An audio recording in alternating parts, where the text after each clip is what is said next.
महामंत्री, आज का सभा आरंभ किया जाए। महामहिम किंग फैरो की जय हो। महाराज, इसे समुद्र के राजा किंग पोसाइडन ने भेजा है ताकि आपके बारे में जितनी भी जानकारी है ये उस तक पहुंचा सके। अगर आप कहें तो इसका सर कलम करके मैं आपके कदमों में डाल दूं। नहीं महामंत्री, ये केवल एक दूत है, हमारा शत्रु नहीं। इसीलिए इसका जान बख्श दी जाए। छोड़ दे इसे। मेरा जान बख्शने के लिए आपका शुक्रिया किंग फैरो, लेकिन मैं आपको आगाह करना चाहता हूँ। किंग पोसाइडन ने आपको मारने के लिए एक ऐसी ताकत को भेजा है जो इस रेगिस्तान की उठती हुई गर्म हवा से उसकी सारी शक्ति निचोड़कर इस जगह का काया पलट कर सकता है। तब ना ये रेगिस्तान रहेगा और ना इस रेगिस्तान से मिलने वाली ताकत। तब आप क्या करेंगे महाराज? तब आपका बच पाना मुश्किल होगा।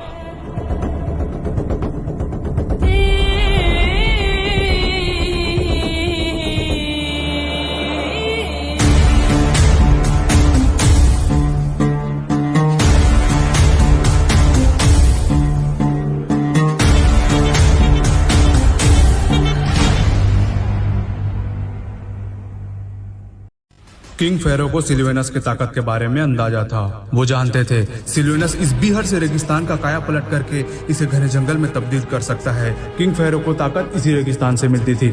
सिल्वेनस को रोकने के लिए अपने जादुई शक्ति का इस्तेमाल करके किंग फेरो ने अपने जैसे ऐसे हजारों योद्धा बनाए और उन सब ने मिलकर रेगिस्तान के चारों तरफ एक ऐसा सुरक्षा घेरा का निर्माण किया जिसे अगर कोई छूने का प्रयास करे या फिर उससे पार जाने का प्रयास करे वो पल भर में राख में बदल जाएगा।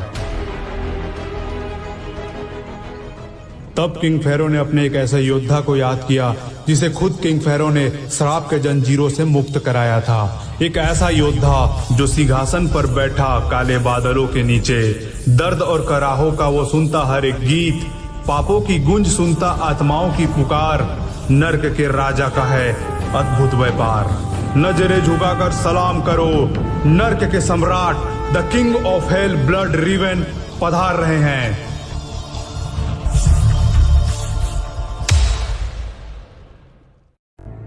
किंग फेरो से आदेश मिलते ही ब्लड रेवन ने शैतानों की सेना बुलाकर मीरामार के बाहरी रेंगल में तैनात कर दिया और उस सेना का नेतृत्व खुद ब्लड रेवन कर रहे थे।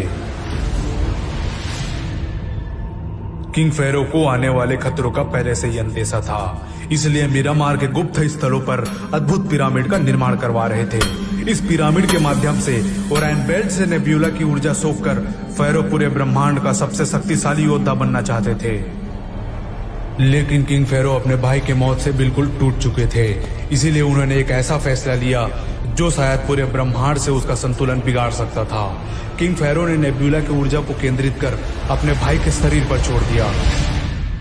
तब नेब्यूला की ऊर्जा से एक ऐसी ताकत ने जन्म लिया जो मसाल की अग्नि सी चमकती छाया, आंखों में काले अंधेरों का साया, जंग और तबाही है जिसका इकलौता शौक। Welcome on board the mighty मैग्नारॉर।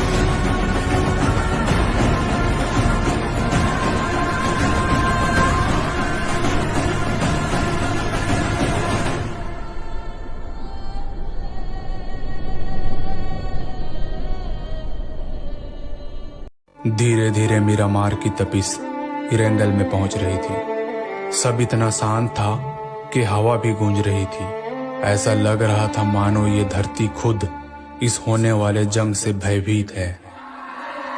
वहीं एक तरफ अपनी महारानी के स्वागत में पूरा मीरामार गूंज रहा था। जयकारों की गूंज ऐसी थी मानो पांचों तत्वों ने भी उन्हें अपनी महारानी मान उन्हें नमन किया हो। तभी मीरामार के आसमान में एक ऐसी रोशनी फैली जिसमें सूरज की पहली किरण से भी अधिक तेज था। जिस रोशनी का पूरा मीरामार बेसब्री से इंतजार कर रहा था, वो जिसके आगे मौत भी अपने घुटने टेक चुकी थी, जिसने अपने काम से इन सबके दिलों पे राज किया था। मीरामार का सबसे शक्तिशाली राजा, द सुप्रीम कमांडर किंग फेरो।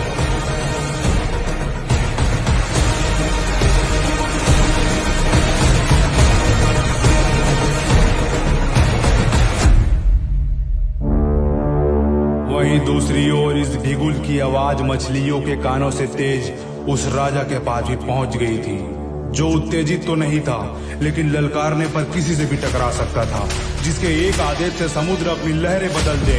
उसने भी अपना ट्राइडेंट ठोक जंग का ऐलान कर दिया था। जंग की शुरुआत हो चुकी थी। किंग पोसाइडन और उनकी सेना समुद्र के लहरों को चीरते हुए युद्ध के लिए आगे बढ़ रही थी। वहीं किंग फेरो की सेना भी उनसे लोहा लेने के लिए तैयार खड़ी थी। लेकिन एक चतुर राजा की तरह किंग पोसाइडन युद्ध में कदम रखने से पहले ही अपने वफादार योद्धा को संदेश भेज युद्ध के लिए आमंत्रित कर दिया था, जिसको बुलाने का असली कारण उसकी तकनीकी विज्ञान थी।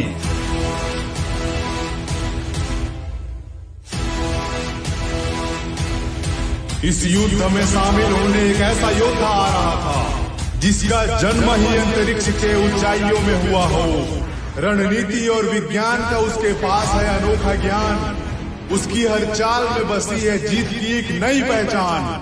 बंदूकों में जिसको है महारत, ठंड से जिसको मिलती है ताकत, युद्ध के रणभूमि में आ रहे हैं वीकेंडी के महाराज, द ग्रेट एवलांच। किंग फेरो को एवलांच की खबर मिल चुकी थी। उसकी ताकत से टकराने की योजना वो बना चुके थे। तब उन्होंने अपने ऐसे योद्धाओं को याद किया जिनकी पहचान ही एक बात से जानी जाती थी, जिनकी ताकत एक दूसरे में बसी थी, जो नापाक इरादों को भेद सकते थे।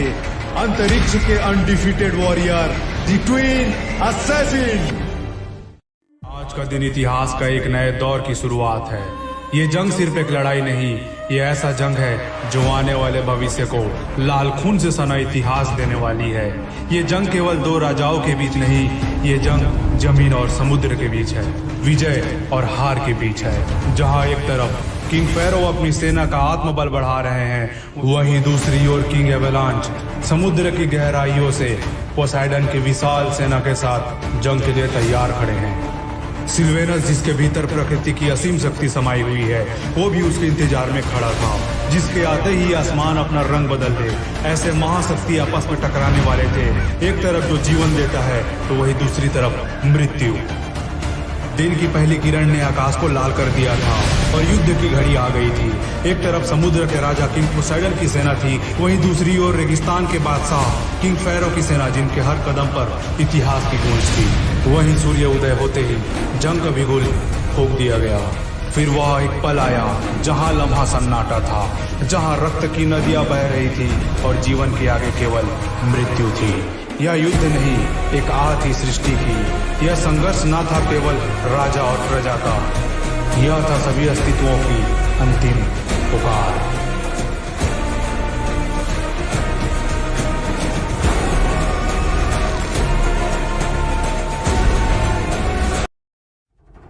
दोनों सेनाओं में एक दूसरे को चीरने की होड़ लग गई थी, मानो सबने सदियों से खून का स्वाद न चखा हो। तभी महल के साइड भी हलचल बढ़ने लगी थी, मानो महल की एक एक दीवारें इस होने वाले महान नरसंहार से भयभीत हो। महाराज, महल के पूर्वी द्वार पर हमला हुआ है। तो आप यहाँ क्या कर रहे हैं महामंत्री? जाइए, उन्हें रोकने का प्रबंध करिए। उनके साथ केवल सैनिक ही नहीं, दैत्य भी है, मानो कोई ब्लड रेवन के राक्षसों को हमारे खिलाफ इस्तेमाल कर रहा हो। ये हरकत पोसाइडन की नहीं हो सकती। जरूर इसके पीछे एवलांच और सिल्वेनस का हाथ होगा। तो अब क्या करें महाराज? शायद उन्हें ये नहीं पता पूर्वी द्वार पर कौन पहरा दे रहा है। पूर्वी द्वार की रक्षा कोई और नहीं बल्कि वो कर रहा था जिसके जिगर में है शेर की आग। जब बढ़ता है वो तो कांपते हैं दुश्मनों के राग। आग में तपकर बना था वो एक पहाड़, शेर की तरह दहाड़े तो डर जाए संसार। मेरे होते हुए इस महल की ओर कोई आंख उठाकर भी नहीं देख सकता।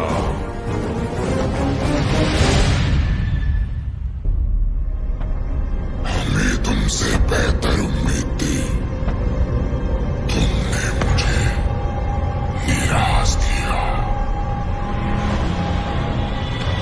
किंग फेरो की सेना 3 भागों में बट गई थी, इसीलिए पोसाइडन के लड़ाके उन पर भारी पड़ रहे थे।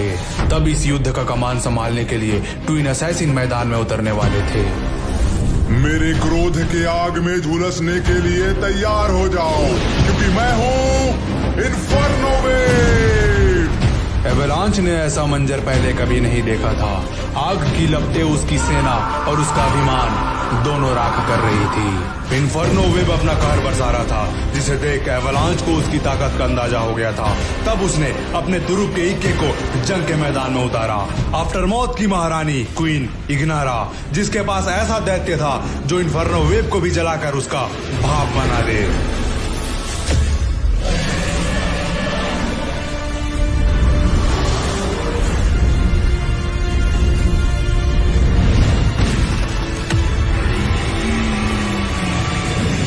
इन्हें क्या लगता है ये ताकत सिर्फ इन्हीं के पास है? जरा नजरों से कुछ दूर तो देखो, आने वाला ठंड का एहसास करो।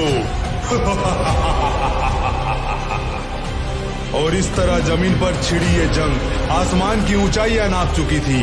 ऊंची साख की लड़ाई का सवाल का जवाब पूरा इरेंगल ढूंढ रहा था, लेकिन जवाब सिर्फ एक था, या तो जीत या तो मौत। दोनों ड्रैगन के गरजने से पूरे संसार में शोर हो रहा था, तो वहीं किंग फेरो के महल में एक अजीब सा सन्नाटा था। महाराज किंग फेरो, अगर आप चाहें तो ये जंग पल भर में खत्म हो सकता है, लेकिन आप इस युद्ध में शामिल क्यों नहीं हो रहे? अगर इस जंग में मैंने शस्त्र उठाया तो ये पूरी दुनिया मेरे कदमों में होगी, लेकिन मैं ऐसा नहीं कर सकता। मेरे भाई के मौत के बाद उसे जिंदा करने में मैंने अपनी सारी ताकत गंवा दी। तब जाके मेरे भाई के अंदर मैग्नारॉक का पुनर्जन्म हो पाया। तो इतने समय से मैग्नारॉक कहाँ है? वो आपकी ओर से क्यों नहीं लड़ रहा? तुम्हें शायद अंदाजा नहीं है कि मैग्नारॉक कितना पावरफुल है। अगर वो चाहे तो मेरे जैसे 100 किंग फेरो को भी पल भर में मौत की नींद सुला सकता है।